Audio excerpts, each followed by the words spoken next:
جب حالات بہت کٹھن ہو گئے مکہ المکرمہ کے اور اللہ کی طرف سے ہجرت کا حکم آنے والا تھا، تو حضرت ابو بکر رضی اللہ تعالی عنہ کو حضور نے کہا کہ اے ابو بکر تیار رہنا، امر الہی کے آتے ہی ہم اس شہر کو چھوڑ دیں گے۔ اور پھر وہ وقت آیا کہ جب کفار نے حضور کے گھر کا محاصرہ کر لیا، آقا کریم علیہ السلام کو معاذ اللہ شہید کرنے کے ارادے سے ارد گرد جمع ہو گئے۔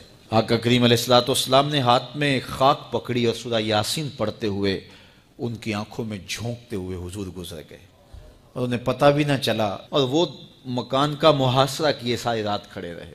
صبح بستر سے حضرت علی المرتضیٰ اٹھے، اللہ اکبر، تو آقا کریم علیہ السلام نکل گئے اور حضرت ابو بکر صدیق کے گھر تشریف لے گئے۔ اب دروازے کو دستک دینے لگے تو آواز آئی، حضور میں حاضر ہوں۔ حضرت ابو بکر صدیق تیار کھڑے تھے، تو کہا ابو بکر تم تیار ہو؟ کہا حضور آپ نے کہا نہیں تھا کہ تیار رہنا، کبھی ہجرت کا حکم آ سکتا ہے تو میں تو اس دن سے ہی تیار رہتا ہوں کہ کب حضور آئیں اور جو فرمائیں میں وہی کروں۔ اور پھر وہاں سے لے کے حضور کو وہاں تک گئے، اور جبل سور کی چوٹی پر وہ غار ہے، اللہ اکبر، اس غار میں جانے سے قبل حضور کو باہر بیٹھنے کا کہا۔ عرض کی حضور ذرا میں غار کے اندر کے ماحول کا جائزہ لے لوں۔ غار کے اندر اترے، پہلے اس کو صاف کیا غار کو، پھر دیکھا جگہ جگہ سوراخ تھے، تو اپنا امامہ پھاڑ کے قمیض اتار کے اس کے ٹکڑے کر کے ان سوراخوں میں کپڑا دے دیا۔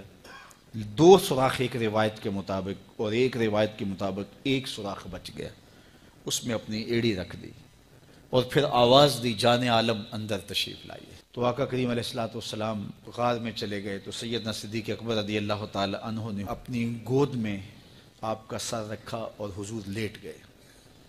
اللہ اکبر، کیا منظر ہوگا! صدیق اکبر نے حضور کو دیکھا اور جی بھر کے دیکھا، اور ایسا دیکھا کہ کوئی اور شریک بھی نہیں تھا۔ یہ واقعہ حضرت سیدنا عمر سے روایت ہے، کتب صحاح میں ہے، اور حضرت عمر رضی اللہ تعالی عنہ یہ بات بیان کرتے ہوئے رو پڑے، اور آپ کہا کرتے تھے کہ ابو بکر یہ غار والی نیکی مجھے دے دیں اور میری ساری زندگی کی نیکیاں لے لیں۔ اللہ اکبر۔ تو حضور علیہ السلام حضرت ابو بکر صدیق کی آغوش میں ہیں۔ اب ہوا کیا کہ سانپ نے جب ہر راستہ مسدود پایا تو خیر وہ اس راستے پہ پہنچا جہاں انسانی گوشت نظر آیا، تو سانپ نے پھر ڈنگ لگایا۔ سانپ کا ڈنگ اچانک، تو انسان تو کپ کپا کے رہ جاتا ہے، اچانک تو چیونٹی کاٹ جائے تو انسان کپ کپا کے رہ جاتا ہے، چھپکلی گر جائے اچانک تو بندہ اپنے وجود کو جو ہے وہ متوازن نہیں رکھ پاتا، تو نیچے سے سانپ اور وہ ڈنگ لگا رہا ہے۔ لیکن لفظ سنیے، یہ حضرت عمر کی روایت ہے کہ حضرت سیدنا صدیق اکبر نے اپنی ٹانگ کو جنبش نہیں آنے دی، مخافۃ ان یتنبہ رسول اللہ، اس ڈر سے کہ کہیں حضور بیدار نہ ہو جائے۔ ساری توجہ ادھر رہی، بے اختیار آنکھوں سے آنسو ڈھلک پڑے، درد کی شدت اتنی تھی، اور آنسو گرے تو حضور کے رخسار پہ۔ آقا کریم بیدار ہو گئے۔ بیدار ہوتے ہی میرے حضور نے کہا مالک یا ابا بکر، ابو بکر کیا ہوا؟ تو یہ ہوتی ہے ہنگامی صورتحال۔ ہنگامی صورتحال میں کسی کو پکاریں یا کسی کو کوئی جواب دیں تو مروجہ آداب کی رعایت کے ساتھ جو لفظ بولے جاتے ہیں وہ ترک کرنے پڑتے ہیں۔ اس مائک میں کرنٹ تھا تو میں قریب ہونے لگا، تو آپ نے مجھے متنبہ کرنا تھا، تو میرے ساتھ آپ بہت پیار کرتے ہیں، بہت محبت کرتے ہیں، تو آپ نے اگر مجھے یہ بتانا ہو کہ اس میں کرنٹ ہے اور اگر آپ نے منہ قریب کر لیا تو آپ کو نقصان پہنچ سکتا ہے، تو میرے نام کے ساتھ 20 القاب لیں گے؟ آپ نہیں لیں گے، آپ جلدی جلدی جو ہے وہ مجھے کہیں گے جناب یہاں کرنٹ ہے، تو میں یہیں سے رک جاؤں گا۔ یہ تو ہے کہ آپ میرے لیے کر رہے ہیں، اور اپنے لیے کسی کو پکاریں تو پھر بھی یہی بات ہے۔ اللہ اکبر۔ اب حضور نے جب کہا نا مالک یا ابا بکر، ابو بکر کیا ہوا، تو اب ہنگامی صورتحال تھی نا، تو فوراً کہتے لدغتو، ڈسا گیا، مجھے سانپ نے ڈس لیا، فوراً یہ کہتے نا۔ لیکن حضرت ابو بکر تیری محبت پہ قربان، کائنات میں آپ نے ایسا عاشق نہیں دیکھا ہوگا، سانپ ڈنگ پہ ڈنگ لگا رہا ہے اور ٹانگ شل ہو گئی ہے، زہر سرایت کر گیا ہے۔ حضرت ابو بکر نے جواب دیا لدغتو فداک امی و ابی یا رسول اللہ، حضور میری ماں بھی آپ کے قدموں پہ قربان، میرا باپ بھی آپ کی راہوں پہ نچھاور، مجھے سانپ نے ڈس لیا ہے۔ تو اس مشکل وقت کے اندر بھی ادب کا کرینہ نہیں چھوڑا۔ جب معراج کا واقعہ ہوا تو یہ بہت عجیب و غریب واقعہ تھا۔ تو آقا کریم نے جب اعلان کیا کہ بتایا کہ اللہ نے یوں مجھے خلوتوں میں بلایا، تو قریش نے سمجھا کہ اس سے بڑھ کر اور موقع کیا ملے گا پراپیگنڈے کا۔ تو کہا ابو بکر کوئی نئی بات سنی ہے؟ کہا تم سنا دو۔ کہا اگر کوئی کہے کہ رات کی مختصر تنہائی میں مسجد حرام سے مسجد اقصیٰ تک پہنچا ہوں، پھر وہاں سے واپس بھی آ گیا ہوں، تو بات ماننے میں آتی ہے؟ آپ نے برجستہ کہا بالکل ماننے میں نہیں آتی۔ اتنے مختصر وقت میں مسجد اقصیٰ جائے اور پھر پلٹ کے بھی آ جائے، کم از کم 2 ماہ چاہیے۔ 1 مہینہ جاتے ہوئے لگتا ہے، 1 مہینہ آتے ہوئے لگتا ہے۔ کوئی چھو کے بھی آئے تو 2 ماہ چاہیے۔ تو سمجھا کہ لوہا خوب گرم ہو گیا، اب چوٹ ٹکانے پہ بیٹھے گئے۔ کہا ماننے میں نہیں نہ آتی؟ کہا بالکل نہیں ماننے میں آتی۔ تو کہا پھر تیرا یار ہی تو کہتا ہے۔ تو حضرت ابو بکر صدیق نے فرمایا وہ واقعی کہتے ہیں؟ ہاں ہاں ہاں انہی کا کہنا ہے۔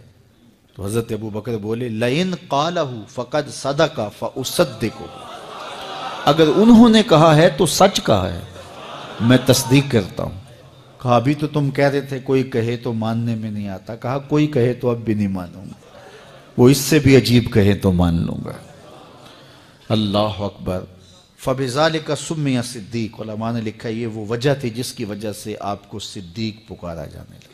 معراج کی تصدیق کی اور صدیق کہلائے۔ صدیق تصدیق سے بھی ہے، اور ساری زندگی آپ نے جھوٹ زبان پہ نہیں آنے دیا۔ آپ کی طبع میں جو صداقت رچی بسی تھی، بلکہ ایک مشکل وقت آیا آپ پر، وہ جب حضور علیہ السلام کو اللہ کا حکم ہوا اور ہجرت کر کے حضور مکہ سے مدینہ کی طرف عازم سفر ہوئے، تو حضرت سیدنا صدیق اکبر رضی اللہ تعالیٰ عنہ ساتھ تھے۔ مکہ المکرمہ سے جو مدینہ المنورہ ہے وہ شمال کی جانب ہے، اور غار ثور مکہ المکرمہ سے جنوب کی سمت ہے۔ تو آقا کریم علیہ السلام نے سفر کرنا تھا مدینہ شریف کا، تو شمال کی سمت نہیں گئے بلکہ وہاں سے سفر جنوب کی جانب کیا، اور پھر وہاں سے حضور جو ہے وہ 3 دن گزارنے کے بعد مدینہ المنورہ کی جانب روانہ ہوئے۔ یہ سارے ادھر ڈھونڈتے تھکتے رہے اور حضور وہاں آرام کرتے رہے، اور 3 دن کے بعد جب ڈھونڈ کے ان کو کچھ نہ ملا تو آقا کریم وہاں سے نکلے اور سیدھا مدینہ المنورہ کی جانب عازم سفر ہوئے۔ انہوں نے 100 سرخ اونٹ حضور کی گرفتاری کے لیے انعام رکھا ہوا تھا۔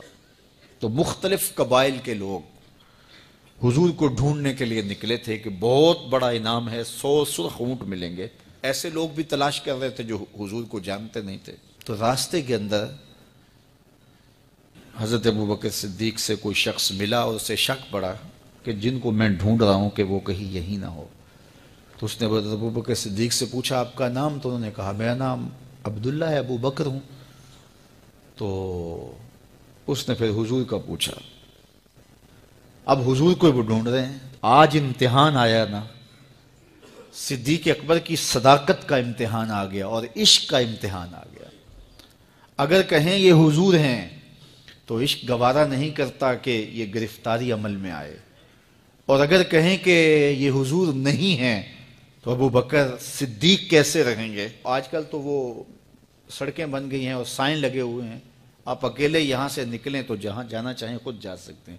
اس وقت تو پہاڑی راستے ہوتے تھے، یا تو لوگ قافلوں کے ساتھ چلتے تھے، اور اگر کسی کو ہنگامی طور پہ اکیلے جانا پڑتا تو وہ گائیڈ ساتھ لیتا جو راستے بتاتا۔ اس کو عربی میں ہادی کہتے ہیں، ہادی، رہنما، گائیڈ جو راستہ بتاتا۔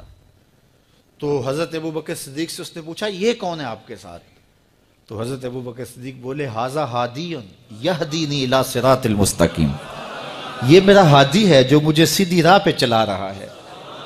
تو وہ سمجھا یہ وہ والا ہادی ہے، لیکن حضرت ابو بکر صدیق دل و قلب و نگاہ کا مرشد قرار دے۔ جب حالات بہت کٹھن ہو گئے مکہ المکرمہ کے اور اللہ کی طرف سے ہجرت کا حکم آنے والا تھا، تو حضرت ابو بکر رضی اللہ تعالی عنہ کو حضور نے کہا کہ اے ابو بکر تیار رہنا، امر الہی کے آتے ہی ہم اس شہر کو چھوڑ دیں گے اور پھر وہ وقت آیا کہ جب کفار نے حضور کے گھر کا محاصرہ کر لیا، آقا کریم علیہ السلام کو معاذ اللہ شہید کرنے کے ارادے سے ارد گرد جمع ہو گئے۔ آقا کریم علیہ السلام نے ہاتھ میں خاک پکڑی اور سورہ یاسین پڑھتے ہوئے ان کی آنکھوں میں جھونکتے ہوئے حضور گزر گئے، اور انہیں پتہ بھی نہ چلا، اور وہ مکان کا محاصرہ کیے ساری رات کھڑے رہے۔ صبح بستر سے حضرت علی المرتضیٰ اٹھے، اللہ اکبر۔ تو آقا کریم علیہ السلام نکل گئے اور حضرت ابوبکر صدیق کے گھر تشریف لے گئے۔ اب دروازے کو دستک دینے لگے تو آواز آئی، حضور میں حاضر ہوں۔ حضرت ابوبکر صدیق تیار کھڑے تھے، تو کہا ابوبکر تم تیار ہو؟ کہا حضور آپ نے کہا